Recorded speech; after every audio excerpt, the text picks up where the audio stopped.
Welcome to the Claim Your Day podcast.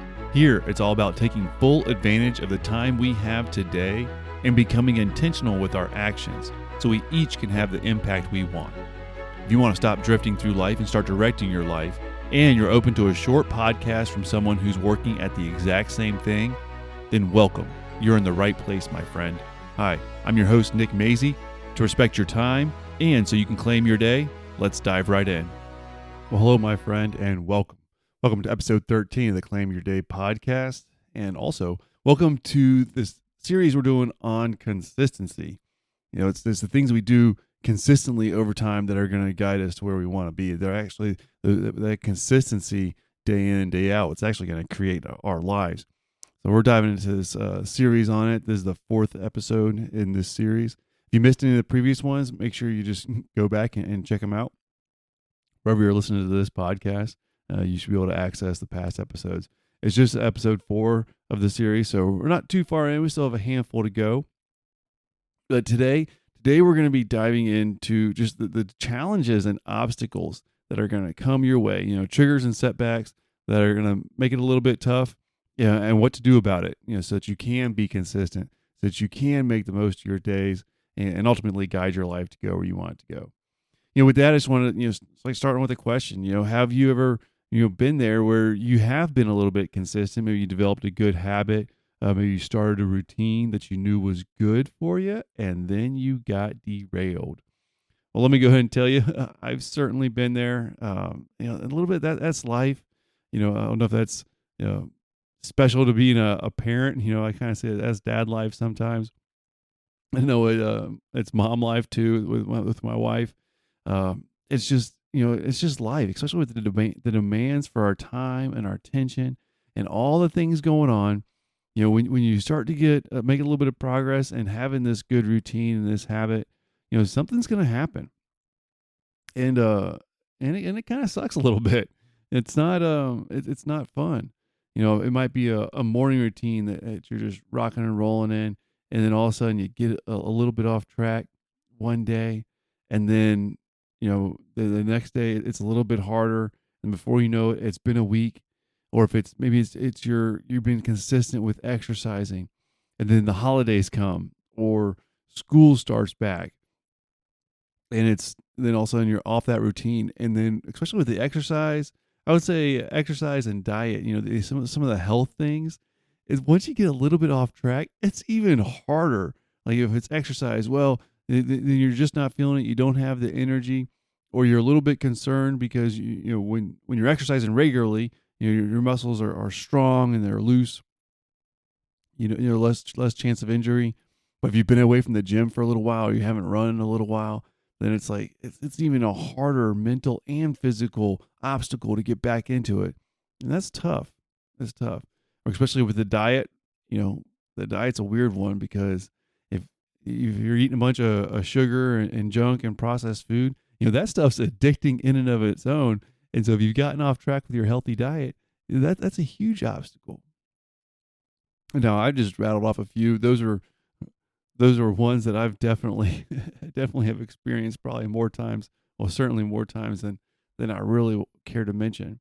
Yeah, but we all face, obstacles and setbacks when it comes to trying to be consistent. Maybe yours are a little bit different, or maybe they are one of the ones that I mentioned. And while I'm just throwing out ones that I've struggled with, the sleep pattern, and having a good, healthy sleep routine, that is something that's really important. I know it's really important. But as soon as I get off track a little bit, man, it is like a downward spiral, and then I'm tired, but then I don't get good sleep sometimes. And well, let's just say that's an area where I'm working really hard to maintain my consistency with. So if any of that resonates with you, you're not alone, my friend. You are not alone. But today I want to talk about not just like some of those triggers, some of those obstacles, but also what we can do about them. And so when we're talking about consistency, different triggers are going to hit different things that you're trying to be consistent with.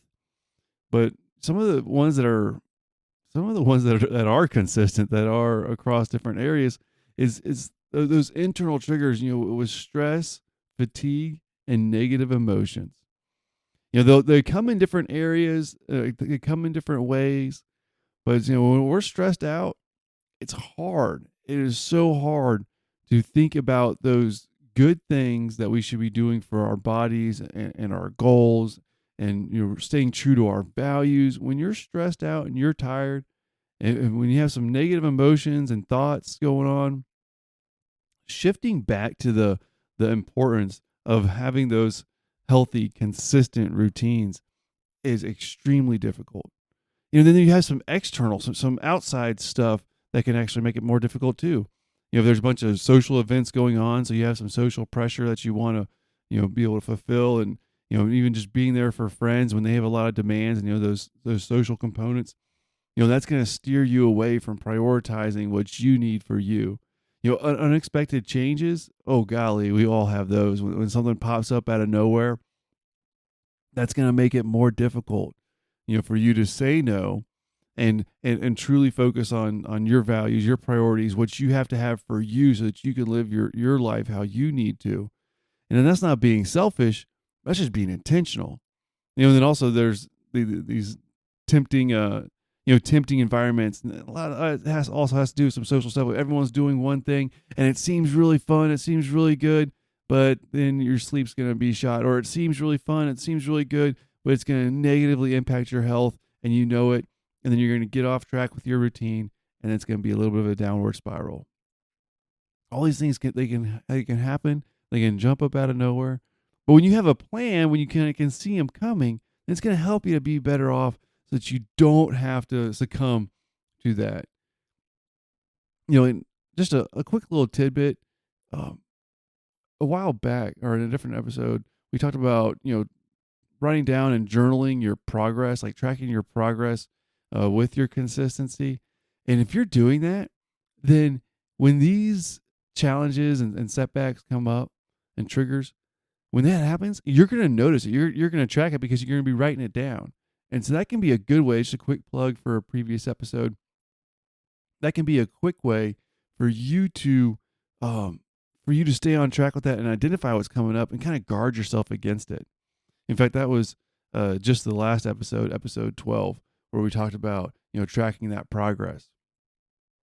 So I just want to share some ways that you can kind of deal with some of these setbacks and challenges. And a good way to kind of bounce back when they happen. First of all, I'm going to say give yourself a little bit of grace, because we all get off track. No one's perfect. We're not machines and robots. And that's some of the best things about life, is like that there are going to be challenges, but you can give yourself a little bit of grace because you can't be perfect. So a lot of times when I get off track, one of the first things I got to do is I just got to acknowledge that, hey, I got off track. That's it. It's just acknowledge that there's a setback, there's a challenge. Hey, that triggers, knocked me off track, and I succumbed to it. Okay, that's fine. Acknowledging it, and saying, hey, yeah, I did get off track, without a bunch of criticism, giving myself a little bit of grace. The faster I acknowledge that, it's going to be easier for me to get back on track. Now, I say you don't just want to get back on track. You want to kind of identify that lesson that you learned, and so that's, hey, what can I do different the next time? Great. And then, if it's a big thing and you got to make a plan to get back on track, like maybe you got derailed for a couple months on your exercise plan, and so you got really off track on that. Maybe the holidays happened, and let's say from about November to January, like me, I got really off track on my exercise plan. Finished my last big Spartan race middle of November, and then I just went real sideways from about middle of November to the middle of January. And so I couldn't just jump right back into training like I was. No, I had to make a plan. So if it's something like that, then yeah, you got to make your plan. For smaller things, maybe if it's like your morning routine that you're trying to have, that is a good, healthy way for you to start your day. Maybe it's not making a plan to get back on track. Maybe you just say, hey, you know what? Tomorrow morning, I'm starting again. Give yourself a little bit of self-compassion, just a little bit of care, a little bit of grace. And then as soon as you do that one small step toward getting back on track, celebrate that, because that is the great thing that you're doing. You're getting back on track with that consistent routine that is good for you. and definitely give yourself a little pat on the back and say, hey, I'm back at it right now. Now, you can, when you're looking at, if you're doing some of that journaling, you're tracking your progress, you can start to identify some of these triggers that before they come up. And then that's going to be huge. They do a little bit of this training sometimes when people are trying to, fight an addiction or to quit a substance. And what it is it's planning out and practicing how someone's going to respond when a trigger comes up. And this is perfect for this. Like if you know, hey, some events are going to come up and they're going to it's going to derail me from, my diet that I know I need to maintain for my health and my mental clarity and my energy, then go ahead and practice how you're going to respond in those situations. It sounds silly, but even practicing in the mirror for how you're going to respond when people ask you to do certain things or invite you to certain things, or if you're at that event that some triggers are going to be at, how are you going to stay on track with how you want to be and how you want to care for yourself? Really practicing those things builds that resilience up, and it's gonna pay so many dividends in helping you to stay consistent in the areas that are important to you. It doesn't mean that you always have to say no to things. Like when it said, if you're talking about your healthy diet that you need to maintain, if that's something that helps you to be your best version of you, then it doesn't mean you have to say no to every event that there's going to be unhealthy food at. It might be practicing how you can maintain that resiliency by practicing, hey, how you're going to say no to certain things, or what you're going to do as an alternative. When you practice those before you're put in that situation, your brain's already on track with it. It's already got a little bit of that practice. It's already built up that strength in making that decision that is going to be best for you. And in the long term, this is going to help you to manage those triggers. You're not going to avoid every single one of them, but you're going to be able to avoid some. You're going to be able to manage some of those triggers, avoid some of those setbacks, so that you can be consistent in the long run. Because that's what's really most important. I want you to just take a moment now and just think of some of the areas of your life that it's really important for you to be consistent in if it's health, if it's the family, certain values, if it's your faith, where are you trying to be consistent and you're struggling a little bit because some of these triggers and setbacks pop up. And then I want you to just take a moment and just think about what you could do and how you could prepare before that trigger pops up, before you experience that setback and get off track. What can you do before to prepare so that when that situation happens, you're going to be better prepared and you're going to be able to stay on track, consistent for what you have that's most important for you in your life. It's great to be able to avoid triggers whenever possible. But there's going to be social situations, there's going to be things that come up where you're not just going to be able to outright avoid it. Now, don't ask my wife, because she'd tell you that I go to the avoidance. Like, look, if something's going to pop up, it's not going to be the best, I'm just going to avoid that whole thing. Well, I'll be honest, that's not always the best choice. That's just where my default is, just to be a little transparent. But what can be every bit as helpful is to just manage it, like manage that trigger, like making sure that you're practicing making those good choices when you're in a situation where that trigger is going to come up, where you could experience that setback. Instead, you've already prepared, you've created this like alternative route, this decision that you can already make so that you can stay on track with your habits and being consistent. If you want to add a lot more power to any of this plan that you're making so that you can maintain your consistency, simply write it down.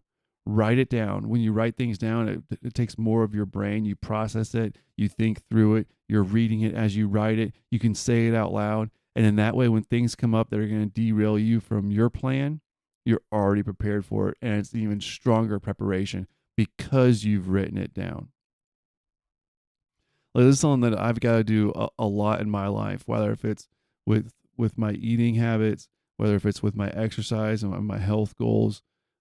I've mentioned a few times I do some of these Spartan races, and a part of that, like I've got to, with between the demands of family, my work and church, and how I'm trying to be active there, I've got to really plan out these things. And there's going to be stuff that pop up that distract me, especially when it comes down to the stress and the fatigue and the other demands and all that stuff that I mentioned earlier. Those triggers, they come at you. And for me, I've got to, like, I write stuff down every day, what I need to do, what choice I need to make, and a certain things pops up. And it helps me so much to keep me on track.